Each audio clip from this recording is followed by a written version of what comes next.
Chers amis, les détails du Ballon d'Or France Football 2023 ont été dévoilés. Oui, les détails. Certains même crient au scandale. Bonjour à vous, chers amis téléspectateurs d'Afrique Sport. C'est un plaisir de vous retrouver dans votre revue de presse quotidienne. Comme d'habitude, que vous soyez au travail ou à la maison, vous restez avec nous pour ce tour de l'actualité sportive que nous allons débuter avec qui? Yaya Touré, la légende ivoirienne qui rejoint l'Arabie Saoudite comme entraîneur. C'est officiel depuis hier. Yaya Touré, chers amis, qui rejoint Roberto Mancini, comme l'ont si bien évoqué nos confrères d'Afrique Sport. Yaya Touré, je rappelle, qui était en Belgique au Standard et qui a finalement rejoint Mancini, et le club, son ancien club, l'a même remercié par rapport au service rendu, par rapport à tout ce qu'il a fait pour ce club. Maintenant, il rejoint son ancien entraîneur du côté de Manchester City, Roberto Mancini, qui a toujours été un très grand admirateur de Yaya Touré. On se rappelle de cette anecdote avec Nasri qui expliquait qu'à chaque fois Yaya Touré était absent, qu'on battait Manchester City, Mancini était en colère du moment où Yaya Touré, c'était son joueur préféré. Là, il a à ses côtés son ancien joueur préféré qui va diriger avec lui l'équipe nationale de l'Arabie Saoudite. Pensez-vous maintenant que Yaya Touré a fait un bon choix? Vous donnez vos avis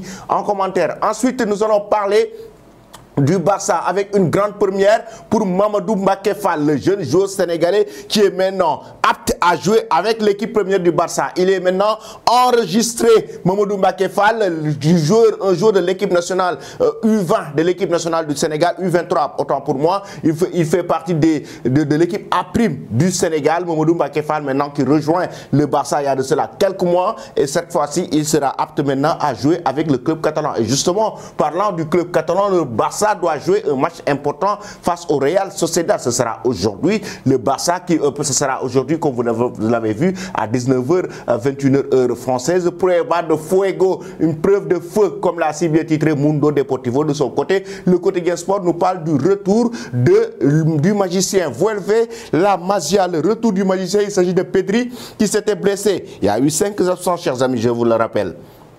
5 absents du Barça. On avait Pedri, on avait Frenkie de Jong, on avait Robert Lewandowski, on avait Rafinha, on avait donc Sergio Roberto. Il y avait 5 absents du côté du Barça qui ont raté le Classico, et pratiquement ces joueurs sont de retour, et selon la presse catalane, le Barça doit profiter du retour des 5 absents pour pouvoir se relancer en Liga, parce que le Barça maintenant doit se relancer du moment où ils ont raté un Classico qui était à leur portée avec beaucoup d'occasions qui ont été ratées. Et le Barça cette fois-ci a la possibilité de se racheter face au Real Sociedad. Qui va gagner ce soir? Vous donnez vos avis en commentaire. Ensuite, du côté de la Casablanca, le quotidien AS nous parle d'Alphonso Davies qui est plus proche du Real Madrid. Davies, pas loin, très proche du club de la Casablanca, et Real Madrid a maintenu le contact avec l'agent du Canadien, et dans les ultimes semaines, el Madrid ha mantenido contactos con el agente del canadiense en las últimas semanas. Oui, c'est très clair. Le Real maintient le contact donc cette semaine avec l'agent d'Alphonso Davies, qui avait évoqué que c'est un très grand plaisir d'ailleurs que son joueur soit convoqué par le club merengue, le Real Madrid. Et là actuellement, de leur côté, il veut rejoindre le Real, et le Real veut recruter le latéral gauche Alphonso Davies. Pensez-vous qu'il sera un apport important du moment où c'est Eduardo Camavinga par moment qui dépanne sur le côté gauche pour Carlo Ancelotti? Pensez-vous que l'arrivée d'Alphonso Davies est important pour le Real Madrid? Vous donnez vos avis en commentaire. Le journal Marca qui fait une fixation sur Jude Bellingham. Le Real Madrid, le joueur ne cesse de les épaner. Le joueur ne cesse de faire plaisir aux dirigeants de la Casablanca. Le journal Marca est revenu sur la signature de Jude Bellingham, avec les détails de la signature de Jude Bellingham. El Robo del Siglo, et oui, le joueur qui cesse carrément d'épanouir, qui cesse carrément depuis son arrivée du côté du Real Madrid de donner satisfaction à Carlo Ancelotti et son groupe. Et là actuellement, comme vous l'avez si bien vu, Jude Bellingham, sa signature, les détails de la signature, tout cela a été évoqué en page intérieure par le quotidien Marca. Que pensez-vous de l'arrivée de Bellingham au sein de la Casablanca? Ensuite, maintenant, chers amis, nous allons en France pour parler de la belle victoire du Paris Saint-Germain face à Montpellier. 3-0. Joie de revoir, joie de recevoir, a carrément évoqué le quotidien, l'équipe équipe.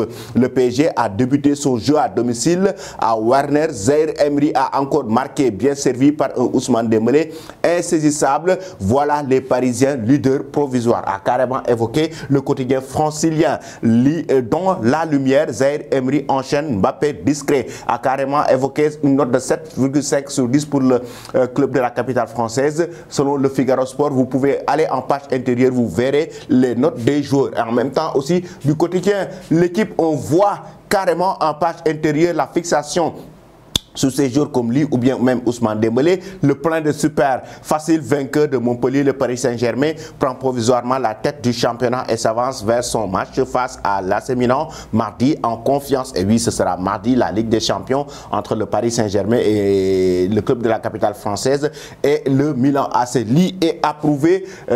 Auteur du but splendide, le Sud-Coréen inspiré et sans cesse disponible à l'auteur d'une prestation pleine, et c'était lui le joueur créatif qui manquait en ce début de saison au Paris Saint-Germain. C'est une interrogation que s'est posée le quotidien L'équipe. Est-ce que Lee a manqué vraiment au Paris Saint-Germain? Est-ce que c'était le jour qu'il fallait à cette équipe de la capitale française? Vous donnez vos avis en commentaire. Nous allons parler maintenant du Ballon d'Or, chers amis, avec la Pulga Lionel Messi. Et oui, les détails du Ballon d'Or, c'est simple. Sur les 92 votants qui ont le rappel devait choisir 5 joueurs rapportant 6, 4, 3, 2, 1 point au désigné. 87 ont cité Lionel Messi. Sur 92 votants, 87 ont signé Lionel Messi. 65 personnes l'ont même placé en numéro 1 de leur liste. Il a outragement dominé ce Ballon d'Or en obtenant un total de 462 points. Il fallait le départager en fonction des critères suivants: les performances individuelles, le caractère décisif et impressionnant